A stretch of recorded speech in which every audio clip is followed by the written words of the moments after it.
নমস্কার বন্ধুরা, শুরু করছি আপনাদের অত্যন্ত প্রিয় অনুষ্ঠান, যে অনুষ্ঠানের নাম আলোর দিশারি। আর আজ কিন্তু একদম সরাসরি অর্থাৎ লাইভ অনুষ্ঠান নিয়ে চলে এসেছি আমি সোমা, সোনার বাংলার পর্দায়। আর আপনারা সকলেই জানেন যে এই অনুষ্ঠানে কি মানে যিনি উপস্থিত থাকেন তার নাম, অর্থাৎ তার নামতেই কিন্তু তার পরিচয়ের পক্ষে যথেষ্ট। এখন প্রত্যেকেই জেনে গেছেন মহন্ত শ্রী দীপ্তেশ্বরানন্দ মহারাজ কিন্তু এই অনুষ্ঠানে থাকেন এবং যিনি প্রতিনিয়ত আলোর দিশা দেখাচ্ছেন প্রত্যেকটি মানুষকে। জীবনে অন্ধকার থাকবেই বা সমস্যা থাকবেই, সেই সমস্যা থেকে আপনি আলোর দিশাটি কিভাবে দেখতে পাবেন, আলোর দিশার মাধ্যমে কিভাবে আপনি আপনার জীবনে আলো নিয়ে আসবেন, সেই নিয়েই কিন্তু আমাদের আজকের অনুষ্ঠান। অর্থাৎ এই অনুষ্ঠানে আমরা সবসময় জানতে পারি যে অন্ধকারময় জীবন থেকে আমরা কিভাবে আলোর দিকটা দেখতে পাবো। আর তার জন্যই অবশ্যই তিনি উপস্থিত রয়েছেন। আজও তিনি আমাদের আলোর দিশা দেখাবেন এবং তার সম্বন্ধে যখন বলতে হয় তখন বলতে হয় যে একদম শিশুকাল থেকে, যখন একটি বাচ্চার খেলার সময়, তখন থেকেই তিনি কিন্তু এই জগতের সঙ্গে যুক্ত, অর্থাৎ এই সাধন মার্গের সঙ্গে যুক্ত, অর্থাৎ তিনি সাধনার সঙ্গে যুক্ত এবং তার জন্যই তার নিজ প্রতিষ্ঠিত মন্দির রয়েছে কেষ্টপুর আদর্শপল্লীতে এবং আরেকটি মন্দির রয়েছে কসবা পানাগড় অঞ্চলে, যেটি মা মনসা মন্দির। অবশ্যই সেই মানুষটিকে এই মুহূর্তে আমাদের মধ্যে আমরা পেয়ে গেছি। আমাদের সকলের তরফ থেকে আমরা স্বাগত জানাচ্ছি মহন্ত শ্রী দীপ্তেশ্বরানন্দ মহারাজকে, যিনি জ্যোতিষ এবং তন্ত্রের মেলবন্ধনে যাবতীয় সমস্যার সমাধান করে আসছেন বেশ বহু বছর ধরে। আমাদের সকলের তরফ থেকে ওনাকে আমরা জানাচ্ছি অনেক অনেক স্বাগত এবং নমস্কার।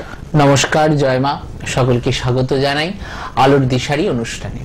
হ্যাঁ, তো প্রথমেই ফোন এসে গেছে, কিন্তু আমরা একটু দু একটা আলোচনা করে তবে আমরা অবশ্যই ফোনে যাব। প্রথমত বলি যে মানুষের জীবনে সত্যিই তাই, সমস্যার তো কোনো শেষ নেই। সমস্যার ধরনটা বিভিন্ন টাইপের হতে পারে এবং মাত্রাটাও হয়তো কম বেশি হতে পারে, কিন্তু সমস্যা কিন্তু প্রত্যেকটা মানুষের মধ্যেই রয়েছে।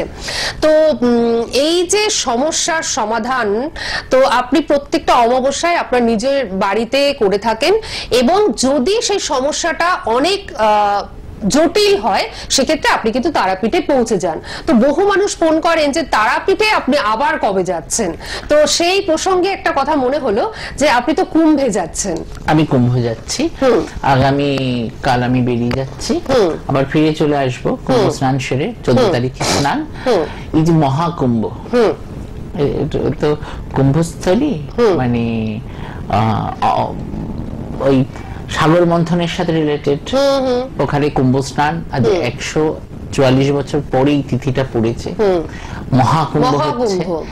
সেই কুম্ভ স্নান থেকে ফিরে এসে তো আমি আবার কাজে রীতিমতন সবার করব এবং প্রত্যেকের কাছে আমার একটাই কথা যে আগামীতে যে সরস্বতী পুজো আসছে, সেই সরস্বতী পুজোর দিন যে পড়াশোনার যে প্রতিকার সেগুলো আচ্ছা তো করা হবেই। অর্থাৎ এই যে সরস্বতী পুজো আসছে, সেখানে যারা বিদ্যার্থী তাদের জন্য কিন্তু অনেক রকম সমস্যার সমাধান করা হবে এবং তার সাথে সাথে সেই যোগে যে নবরাত্রি পড়ছে, সেই নবরাত্রির মধ্যেও কিন্তু কিছু ক্রিয়া হবে।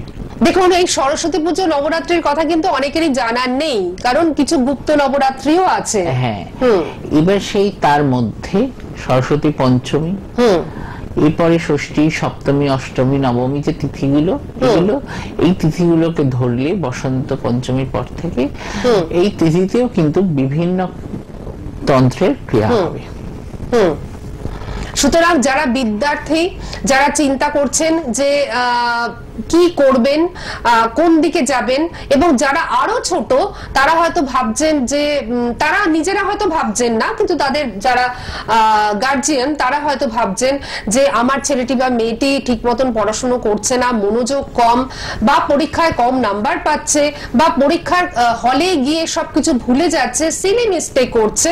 তো অবশ্যই আপনারা কিন্তু এই সরস্বতী পুজোর যে নবরাত্রি তার মধ্যে অবশ্যই আপনারা যোগাযোগ করুন, নিশ্চয়ই ভালো রেজাল্ট পাবেন।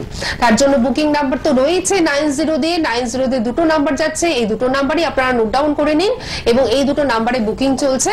আপনারা কিন্তু সবটাই বুকিং নাম্বারে ফোন করলে জানতে পারবেন। আচ্ছা, একজন বন্ধু রয়েছেন। হ্যালো হ্যালো, হাই, নমস্কার। কে রয়েছেন আমাদের সঙ্গে? আমি দুর্গাপুর থেকে বলছি, কল্যাণ পলায়। কল্যাণ কুমার রায় কোথা থেকে ফোন করছেন? দুর্গাপুর। কোথা থেকে? দুর্গাপুর। দুর্গাপুর থেকে, হ্যাঁ বলুন। হ্যাঁ, আমার বয়স হচ্ছে 30-11-1964। আর একবার বলুন। 30-11-1964। 30-11-1964। 30-11-1964 সময়? সময় হচ্ছে সকাল 7:30। সকাল 7:30। জন্মস্থান কোথায়? জন্মস্থান দুর্গাপুর। দুর্গাপুর। কল্যাণ বাবু, এই অনুষ্ঠান কতদিন ধরে দেখছেন? দেখছি, অনেকদিন দেখছি, মাস প্রায়। আচ্ছা, কেমন লাগে অনুষ্ঠান? সকাল কত? ভালো লাগে, খুব ভালো লাগে 7:30। অনুষ্ঠান। হুম, হ্যাঁ খুব ভালো লাগে। আজকে কিন্তু লাইনটাও পেয়ে গেছেন, সুতরাং আরো ভালো লাগছে। হুম, হ্যাঁ হ্যাঁ হ্যাঁ। হ্যাঁ, সঙ্গে থাকুন। আর আপনি কি জানতে চান? আমার সময়টা খুব খারাপ চলছে, আর আপনি আমি একটু জানতে চাই। ঠিক আছে, ঠিক আছে, উনি বলে দিচ্ছেন। কি বলছে? ওনার সময়টা এখন ঠিক ভালো যাচ্ছে না, সময়টা খারাপ যাচ্ছে, উনি বলে দিচ্ছেন। দেখুন, সময়টা যে এখন খারাপ যাচ্ছে তা নয়, সময়টা অনেক আগে থেকেই আপনার খারাপ যাচ্ছে। আচ্ছা। আপনি কিন্তু সাকসেস জীবনে খুব কমই পাচ্ছেন। হ্যাঁ, আপনি শারীরিক দিকটা ঠিক করবেন, শারীরিক দিকটা ঠিক করবেন, এবং অর্থক্ষেত্রেও অর্থ আপনি উপার্জন করবেন, সেটা কিন্তু গুছিয়ে রাখতে হবে। আপনার কিন্তু অর্থদণ্ডের যোগ কিন্তু প্রচুর ভাবে রয়েছে। চারিদিক থেকে অর্থদণ্ড এবং চারিদিক থেকে অরাজকতার কিন্তু একটা বাতাবরণ আপনার জীবনে তৈরি হচ্ছে। আচ্ছা আচ্ছা, এটা এই সময় না, এটা বেশ কিছু কাল থেকে চলছে। আপনি দেবী কবচ ধারণ করুন, এবং দেবী কবচ ধারণ করুন, দেবী কবচ, এবং দুর্গা স্তুতি পাঠ করুন রোজ, এবং মা দুর্গাকে ফুল অর্পণ করুন, আর দুর্গা স্তুতি পাঠ করুন। আচ্ছা, আপনাকে সপ্তশতী প্রয়োগ করিয়ে আপনাকে দুর্গা কবচ পড়াতে হবে, মানে দেবী কবচ। আচ্ছা, আপনি কি করছেন? আপনি কি ব্যবসা করেন? আগে করতাম, এখন করি না, একটু নেই এখন। আগে ব্যবসা করতেন? আচ্ছা, শরীরের দিকটাও খেয়াল রাখবেন কিন্তু, শারীরিক দিকটাও আপনাকে খেয়াল রাখতে হবে। শরীরটাও ঠিক নেই। আমার রাশি কি চলছে এখন? আপনার রাশি কি? আপনার তুলা রাশি, আর দশা চলছে বুধ এবং শুক্র।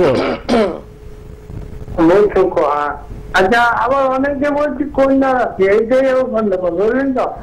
আপনি সময় ঠিক বললে তাহলে এই প্রেডিকশনটাই আপনার রয়েছে। ভালো থাকবেন, আপনি চেম্বারে আসবেন দুর্গাপুরে, আপনার সাথে কথা হবে। হ্যাঁ, শুনুন, আপনার তো অনেক রকম প্রশ্ন রয়েছে, সেই সমস্ত প্রশ্নের উত্তর কিন্তু চেম্বারে আসলে তবেই কিন্তু দেওয়া যায়। বুঝতে পেরেছেন? কারণ এখানে তো পরপর ফোন আসে, তারপরে আমাদের কিছু আলোচনা থাকে, কিছু বক্তব্য থাকে, কিছু বলার থাকে। সুতরাং আপনি চেম্বারে আসুন, কারণ আপনার অনেক কিছু সমস্যা হয়ে রয়েছে, সেই সমস্যাগুলোর সমাধান কিন্তু হয়ে যাবে চেম্বারে আসলে। আমি একটু বলে দিই, কারণ অনেকেই জানতে চাইছেন, ব্যক্তিগতভাবে আমার কাছেও অনেকে জানতে চায়, মানে চেয়েছেন যে ওনাকে আপনারা কোথায় কোথায় পাবেন। কিন্তু আমরা টিভিতে সবসময় বলে দিই, যদি কেউ মিস করে যান তার জন্য, বা নতুন যারা দর্শক রয়েছেন তাদের জন্য বলে দিচ্ছে যে কেষ্টপুর আদর্শপল্লীতে ওনার নিজ গৃহ মন্দির রয়েছে, নিজ প্রতিষ্ঠিত গৃহ মন্দির মা ব্রহ্মময়ী সেবাশ্রম। এখানে প্রতি মঙ্গলবার এবং প্রতি শনিবার দিন উনি কিন্তু থাকেন, এবং বুকিং এর মাধ্যমে আপনাকে কিন্তু চলে আসতে হবে। বুকিং ছাড়া কিন্তু আসবেন না, বুকিং এর মাধ্যমে নাম লিখিয়ে তবেই কিন্তু আপনারা চলে যাবেন মঙ্গলবার এবং শনিবার দিন ওনার নিজ গৃহ মন্দিরে। সারাদিন উনি কিন্তু থাকেন। এছাড়াও বেহালা ম্যান্টনের সানরাইজ চেম্বারে ওনাকে আপনারা পেয়ে যাচ্ছেন, ডেটটা আমরা উল্লেখ করলাম না, আপনারা ফোনে জেনে নেবেন। এছাড়াও আপনারা পাচ্ছেন বালি চেম্বারে, বালি নিমতলা স্টপেজ, সেখানে আপনারা পেয়ে যাচ্ছেন। অবশ্যই ডেটটা আপনারা একটু ফোন করে জেনে নেবেন। বর্ধমানে আপনারা দু জায়গায় পেয়ে যাচ্ছেন, বর্ধমানে তিনকোনিয়া বাস স্ট্যান্ডের কাছে নটরাজ হোটেলে, এবং বর্ধমানে পানাগড় কসবা অঞ্চলে ওনার নিজ প্রতিষ্ঠিত মা মনসা মন্দিরে। জানুয়ারি মাসেই উনি কিন্তু যাবেন। অবশ্যই আপনারা এখন থেকেই বুকিংটা করতে শুরু করে দিন, জানুয়ারি মাসেই আপনারা ওনাকে কিন্তু পেয়ে যাবেন। ডেটটা আমরা এখান থেকে উল্লেখ করেও দেবো, আর না হলে আপনারা একটুখানি ফোন করে জেনে নেবেন। পাশাপাশি হাওড়া ময়দানে ওনাকে পেয়ে যাচ্ছেন, এবং সোদপুর চেম্বারে ওনাকে কিন্তু পেয়ে যাচ্ছেন। পানিহাটি মিউনিসিপ্যালিটির পাশে সোদপুর হাই স্কুল, সেই সোদপুর হাই স্কুলের পাশেই কিন্তু ওনার চেম্বার রয়েছে, ওখানে কিন্তু ওনাকে আপনারা পেয়ে যাচ্ছেন। প্রত্যেকটা জায়গায় আসার জন্য ফোন নাম্বার বা বুকিং নাম্বার, যে দুটো নাম্বার টিভি স্ক্রিনে যাচ্ছে রেড বক্সের মধ্যে, এই দুটো নাম্বার নোট ডাউন করা ভীষণভাবে জরুরি, কারণ এই দুটো নাম্বারেই বুকিং কিন্তু হবে। আচ্ছা, আমরা পরবর্তী ফোনে একটু যাচ্ছি। হ্যালো, হ্যাঁ, টিভির সাউন্ডটা মিউট করে দিন। হ্যাঁ বলুন, কে বলছেন, কোথা থেকে বলছেন? আমি কল্যাণী থেকে বলছি। আমি আমার মেয়ের সম্বন্ধে জানি। মেয়ের নাম বলুন।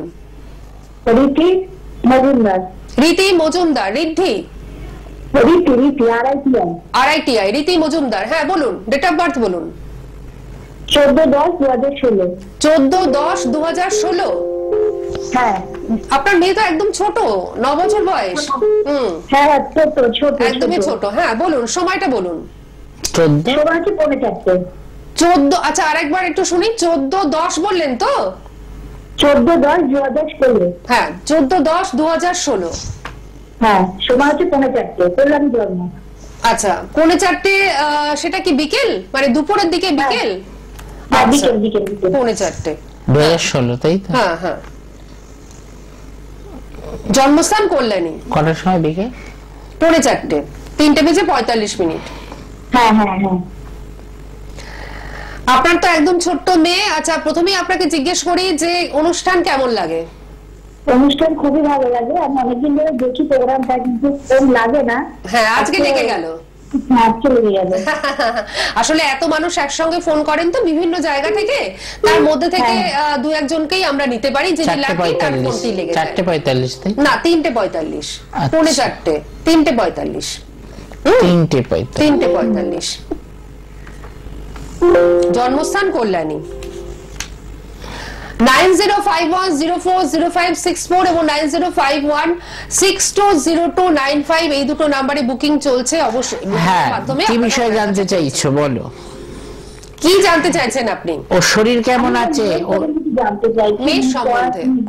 দেখো, শরীরের ক্ষেত্রে একটু খেয়াল রাখতে হবে তোমার। আচ্ছা।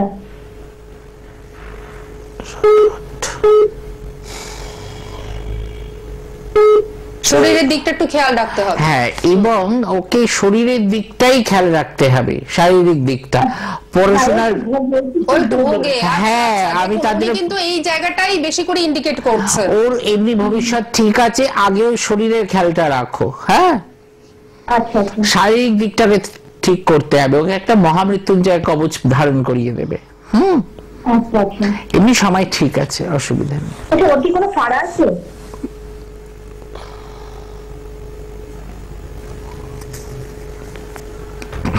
এগুলো তো অনেক সূক্ষ্ম বিচার, সময় সাপেক্ষ বিচার তো। না,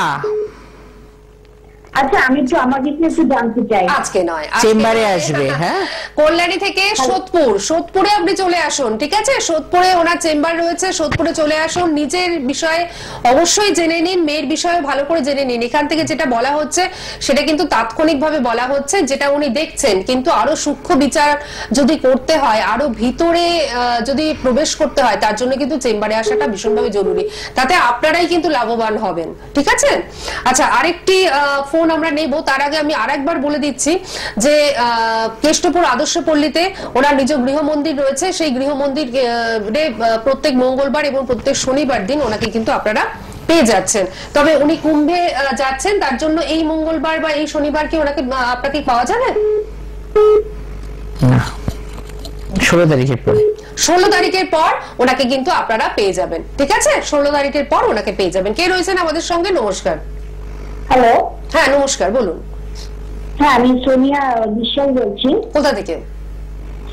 কল্যাণী থেকে বলছি। কল্যাণী থেকে বলছেন সোনিয়া বিশ্বাস? হ্যাঁ বলুন। আমি নিজের সম্বন্ধে জানতে চাই। আচ্ছা, ডেট অফ বার্থ বলুন।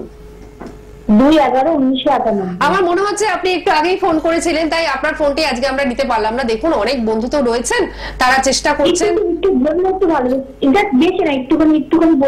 আপনি একটু পরে যোগাযোগ করুন, কারণ হচ্ছে আপনি বুঝতেই পারছেন যে পরপর এক ফ্যামিলি থেকে দুজনকে বলাটা ঠিক হবে না, তাতে অন্যান্য বন্ধুরা কিন্তু পাবেন না লাইনটা।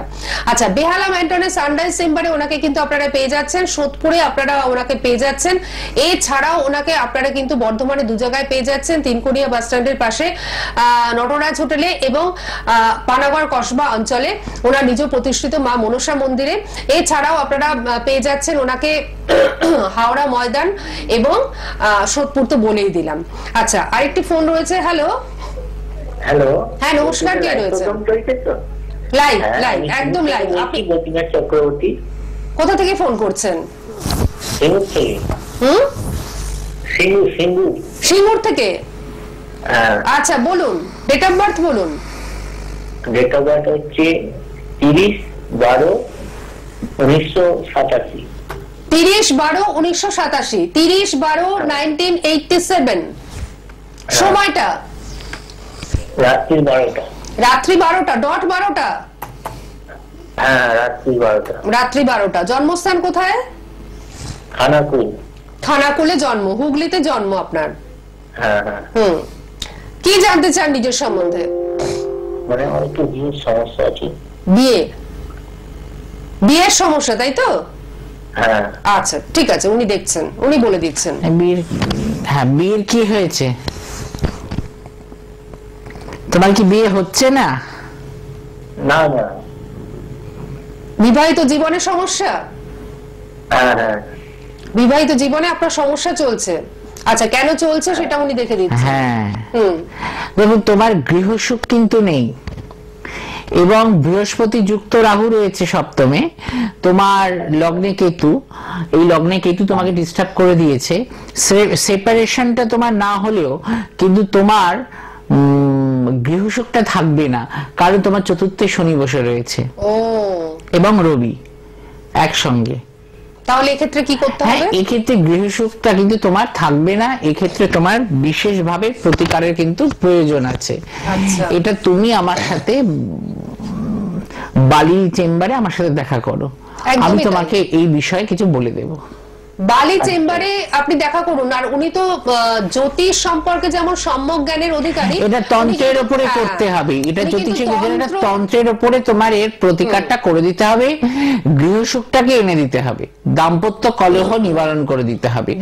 এটা করলেই ঠিক হয়ে যাবে, তুমি চিন্তা করো না।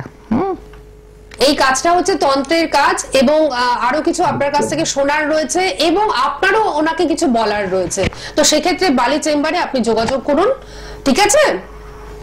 তারপর পারস্পরিক আলোচনায় উনি তন্ত্রের মাধ্যমে আপনার সমস্যার সমাধান করে দেবেন, যেটা আপনি চাইছেন। ঠিক আছে, আপনি সঙ্গে থাকুন, ভালো থাকুন। দুটো নাম্বার টিভি স্ক্রিনে আপনারা দেখতেই পাচ্ছেন, এই দুটো নাম্বারেই কিন্তু বুকিং চলছে, 90 দুটো নাম্বার যাচ্ছে। এই দুটো নাম্বারে আপনারা অবশ্যই বুকিং করবেন। তবে 16 তারিখের পর ওনাকে কিন্তু আপনারা আবার পাবেন, কারণ উনি মহাকুম্ভে যাচ্ছেন, মহাকুম্ভে প্রয়াগরাজ, সেখানে উনি পৌঁছচ্ছেন। তাই 16 তারিখের পর, আগামী 16 তারিখের পর ওনাকে যেমন আপনারা পাচ্ছিলেন প্রতি মঙ্গলবার প্রতি শনিবার ওনার গৃহ মন্দিরে, এছাড়াও সোদপুর চেম্বারে, এছাড়াও বেহালা চেম্বারে, এছাড়াও হাওড়া চেম্বারে, এই প্রত্যেকটি চেম্বারে, বালি চেম্বারে, প্রত্যেকটি চেম্বারে ওনাকে যেমন পাচ্ছিলেন তেমনই আপনারা কিন্তু পেয়ে যাবেন। পরবর্তী ফোনে যাচ্ছি। হ্যালো। হ্যালো। হ্যাঁ নমস্কার। হ্যাঁ নমস্কার ম্যাডাম। বলুন। হ্যাঁ বলছি 10/3/1996। আপনার নাম কি? সোমপ্রকাশ দাস। আচ্ছা, আপনি তো মনে হয় আগেও ফোন করেছেন। না না, আজকে ফোন করি। আজ কোথা থেকে ফোন করছেন আপনি? দীঘা থেকে। দীঘা থেকে আপনি আগেও ফোন করেছেন, আমার মনে হচ্ছে আপনি কন্টাই থেকে ফোন করেছেন, কারণ নামটা ভীষণই চেনা লাগলো। তো সেই ক্ষেত্রে আপনার বিচারটা কিন্তু করা আছে ওনার কাছে, ঠিক আছে? তার সত্ত্বেও যদি আপনার মনে হয় যে আপনি আরো ভালো করে জানবেন, আরো ভালো করে জানবার জন্য কিন্তু টিভির প্রোগ্রাম নয়, সেক্ষেত্রে আপনাকে একটু কাছাকাছি আসতে হবে। অনলাইনেও বিচারের ব্যবস্থা রয়েছে, যারা দূরবর্তী স্থানে রয়েছেন, যেমন উনি বললেন দীঘা থেকে বা কন্টাই থেকে উনি ফোন করেছিলেন, বা যারা আরো দূর দূরান্তে রয়েছেন, অনুষ্ঠান দেখছেন কিন্তু আজকে ফোনটি পাচ্ছেন না, কারণ বহু বন্ধু রয়েছেন যারা দূরের বন্ধু, যারা উত্তর দিনাজপুর, দক্ষিণ দিনাজপুর, উত্তরবঙ্গের বিভিন্ন জায়গা থেকে ফোন করেন। সেক্ষেত্রে দূরত্বজনিত কারণে যদি আপনারা আপনারা আসতে না পারেন সেক্ষেত্রে অনলাইনে কিন্তু সমস্ত ধরনের প্রতিকারের ব্যবস্থা রয়েছে। অনলাইনে বিচারও পাবেন, প্রতিকারও পাবেন, প্রতিকার আপনার বাড়িতে কুরিয়ারের মাধ্যমে পৌঁছে যাবেন। আচ্ছা, আমরা তো শুরু করেছিলাম আজকে সরস্বতী পুজোর সেই বিদ্যার্থীদের নিয়ে, তো আপনি বলুন যে নীল সরস্বতী কবচ সম্বন্ধে যদি একটু বলেন। নীল সরস্বতী কবচ এবং তার সাথে সাথে বাগদেবী কবচ, সরস্বতী কবচ, এইগুলো কিন্তু তৈরি করা হবে। আচ্ছা, এতে কি হবে? জ্ঞান আসবে, মন শান্ত হবে, সবকিছু মনের উপরে। নিজেকে বাইরে আনতে হবে। আমাদের ভিতরে যে আত্মা রয়েছে, আমরা যা করছি সেটা আমরা নই। আমাদের মেডিটেশনের মাধ্যমে, আমাদের ধ্যানের মাধ্যমে, যোগের মাধ্যমে, কর্মের মাধ্যমে আমরা কিন্তু আমাদের পরিচয়টা বাইরে আনি। সেরকম করে জ্ঞানের দেবীকে যদি আমরা ধারণ করি, জ্ঞানের কবচ, কারণ দেবী যন্ত্র, ওখানে প্রাণ প্রতিষ্ঠা থাকে কবচে, তাহলে স্বয়ং দেবী আমাদের সাথে রয়েছে রক্ষা করতে, মানে বাগদেবী কবচ। হ্যাঁ, এবং নীল সরস্বতী কবচ, নীল সরস্বতী কবচ এবং বাগদেবী কবচ, এই কবচগুলো ধারণ করলে কিন্তু জ্ঞান বৃদ্ধি পায়। কারণ এখন কিন্তু মাধ্যমিক, উচ্চ মাধ্যমিক যারা পরীক্ষার্থী তাদের কিন্তু ভীষণ টেনশন এবং তাদের বাবা মারও ভীষণ টেনশন। তো সেক্ষেত্রে আপনারা যদি এই কবচগুলো ধারণ করিয়ে দেন, বা যারা আরো নিচু ক্লাসে পড়ে, আমি যেটা আগেই বলছিলাম যে ঠিক মতো রেজাল্ট করতে পারছে না, পড়াশোনা করতে পারছে না, তাদেরও যদি এইগুলো ধারণ করিয়ে দেন নিশ্চয়ই ভালো কিন্তু আপনারা রেজাল্টটা পাবেন। তার জন্য সরস্বতী পুজোয় আপনাদের যোগাযোগ কিন্তু করতে হবে নীল সরস্বতী কবচ এবং বাগদেবী কবচ। এই কবচগুলো করতে হবে। আচ্ছা, করলে কি হবে? ওগুলো যদি ধারণ করে, তার মধ্যে যে জ্ঞান, সেই জ্ঞানটা কিন্তু বেরিয়ে আসবে। মানে জ্ঞান প্রজ্ঞা প্রত্যেকটা মানুষের মধ্যে কিছু না কিছু তো থাকে, সেটা কিন্তু আরো উন্মোচিত হবে এই কবচগুলো যদি আপনারা ধারণ করেন। আচ্ছা, আমরা পরবর্তী ফোনে যাব, কিন্তু তার আগে আপনাকে আরেকটু জিজ্ঞেস করি যে এই যে দেবী কবচ এখনো পর্যন্ত মানুষ চাইছেন, তো এই দেবী কবচ কি তারা পাবেন? হ্যাঁ, দেবী কবচটা পাবে। আচ্ছা, দেবী কবচ আমি সেভাবেই করে রেখেছি যেন সবাই পায়। এই দেবী কবচ ধারণেও কিন্তু বিদ্যাস্থানে বাধাও কিন্তু খণ্ডন হয়। আচ্ছা, দেবী কবচ ধারণে বিদ্যাস্থান, কর্মস্থান, সাংসারিক জায়গা, বিবাহ স্থান, মানে যত রকম সমস্যা আছে সব সমস্যা কিন্তু কাটে। আচ্ছা, মানে এই দেবী কবচের অনেক মাহাত্ম্য রয়েছে, অনেকটাই মাহাত্ম্য আছে। সুতরাং যারা দেবী কবচ নিতে ইচ্ছুক তারা যোগাযোগ করুন, নিশ্চয়ই আপনার বাড়িতে সেই দেবী কবচ পৌঁছে যাবে। আর যদি মনে হয় যে আপনি একদম হাতে হাতে নেবেন, সেটা মনে হয় ভালো হয়, কারণ নিজেকে দেখিয়ে, নিজের চার্ট বিশ্লেষণ করিয়ে তারপর আপনি দেবী কবচটা হাতে নিয়ে যখন বাড়ি যাবেন, তখন আপনার মনের মধ্যেই কিন্তু বেশ একটা শান্তি আসবে, যে শান্তিটা আপনি খুঁজছেন। সুতরাং আপনারা চেম্বারে গিয়ে বা ওনার নিজ গৃহ মন্দিরে গিয়েও কিন্তু আপনারা দেবী কবচ নিতে পারছেন। আচ্ছা, আমরা দেখি আমাদের মধ্যে আর ফোন আছে নাকি। হ্যাঁ, ফোন তো প্রচুর আসছে, কিন্তু আপনারা বুকিং নাম্বারে যারা ফোন করছেন, যদি কথা বলতে ইচ্ছুক হন তাহলে কিন্তু 75 দিয়ে এই মুহূর্তে সরাসরি ফোন করুন বলে যে নাম্বারটি রয়েছে সেই নাম্বারে ফোন করুন। আর বুকিং নাম্বারে যারা বুকিং করবেন তারাই ফোন করুন 9051040564 এবং 9051620295। এই দুটো নাম্বার হচ্ছে বুকিং নাম্বার। এখানে বুকিং করে আপনারা ওনার বিভিন্ন চেম্বারে চলে আসতে পারছেন। এটা কিন্তু বুকিং নাম্বার, বারবার বলে দিচ্ছে। আর এই মুহূর্তে সরাসরি ফোন করুন বলে যে নাম্বারটি রয়েছে 7595058738, এই নাম্বারটি হচ্ছে এই মুহূর্তে সরাসরি লাইভ অনুষ্ঠানে কথা বলবার জন্য। সুতরাং এখন কথা বলতে গেলে এই নাম্বারে ফোন করবেন। আচ্ছা, তো আপনাকে আরেকটু জিজ্ঞেস করি, এই যে সরস্বতী পুজোয় কি শুধুমাত্র বিদ্যার্থীদের জন্যই কাজ হবে নাকি আরো অন্য বিদ্যার্থীদের জন্য? আচ্ছা, এই দিন শুধু বিদ্যার্থীদের জন্যই কাজ হবে। আচ্ছা, মানে বছরের যে অন্যান্য অমাবস্যাগুলো থাকে সেই অমাবস্যায় কিন্তু সব ধরনের কাজ হয়, সমস্ত ধরনের, কিন্তু এই যে সরস্বতী পুজোর যে গুপ্ত নবরাত্রি, সেই গুপ্ত নবরাত্রিতে কিন্তু বিদ্যার্থীদের জন্য কাজ হবে। সুতরাং বুঝতেই পারছেন কতটা মানে গুরুত্ব দিয়ে সেই কাজটি সম্পন্ন হবে। যারা দেখতে চান, আসতে চান ওনার নিজ গৃহ মন্দিরে, অবশ্যই আপনারা পৌঁছে যাবেন। প্রত্যেকের আমন্ত্রণ রইল, আপনারা নিজে গিয়ে সেই যাগযজ্ঞ অনুষ্ঠান দেখতে পারবেন। এবং যারা ছেলে মেয়েকে নিয়ে ভীষণ চিন্তায় রয়েছেন, একদম ছেলে মেয়ের পড়াশোনায় কোনো রকম মনোনিবেশ নেই, আপনারা অবশ্যই যোগাযোগ করুন, সমস্ত চিন্তার লাঘব কিন্তু হয়ে যাবে। আজকে কিন্তু আমাদের বিদায় নিতেই হচ্ছে। আর আবার বলে দিই, প্রত্যেকটি চেম্বারে এবং ওনার নিজ গৃহ মন্দিরে আগামী 16 তারিখের পর থেকে ওনাকে আপনারা নিয়মিতভাবে যেমন পাচ্ছিলেন আবারও কিন্তু পেয়ে যাবেন। আপনাকে অনেক ধন্যবাদ এবং আপনাদের সকলকে জানাই